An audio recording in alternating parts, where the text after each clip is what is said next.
ఇప్పుడు సాఫ్ట్‌వేర్ రంగం అనంగానే చాలా మంది కూడా మొగ్గు చూపుతూ ఉంటారు. స్టూడెంట్స్ కానీ చాలా వరకు కూడా సాఫ్ట్‌వేర్ వైపే వెళ్ళాలని చూస్తుంటారు. బట్ ఇప్పుడు ఏఐ రావడం వల్ల చాలా ఎఫెక్టివ్ అవుతుంది. అండ్ ఉన్న వాళ్ళకి కూడా లే ఆఫ్స్ వస్తున్నాయి గదా! మరి దానిపైన మీ అభిప్రాయం ఏంటి?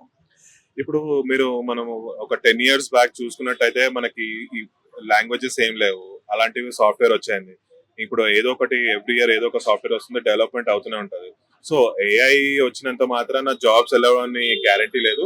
కాకపోతే మనము ఉన్న స్టూడెంట్స్ కానీ వర్క్ ఇండివిజువల్స్ కానీ ఏఐ నేర్చుకొని వాళ్ళ ఫీల్డ్ లో అది ఎలా ఉపయోగపడుతుందని ఒకసారి అప్గ్రేడ్ చేసుకుంటే అంత ఇంపాక్ట్ ఉండదు. ఇప్పుడు డెఫినెట్ గా మనం చూసుకున్నట్టయితే ఇన్నోవేషన్ అనేది ఎప్పటికుంటుంది, డెవలప్మెంట్ ఎప్పటికుంటుంది. సో ఒకటే సాఫ్ట్వేర్ పైన ఎప్పుడు ఉండాల్సిన అవసరం లేదు. అందుకోసం మనం ఎప్పటికప్పటికి అప్గ్రేడ్ చేసుకొని దాంతో పాటు ఏఐకి మన ఫీల్డ్ కి ఎలా ఉపయోగపడుతుంది, మన ఉన్న ప్రొఫెషన్ కి ఎలా ఉపయోగపడుతుంది, దాని తగ్గట్టు కోర్స్ కానీ లేకుంటే దాని తగ్గట్టు టెక్నాలజీ నేర్చుకుంటే మనం సేఫ్ గా ఉంటాం. అండ్ అదే కాకుండా చాలా వరకు కూడా మనకి మ్యాన్ పవర్ అనేది తగ్గిపోతుంది. ఏఐ రావడం వల్ల చాలా వర్క్స్ అనేవి కూడా పెండింగ్ లో పడిపోయి ఉంటాయి.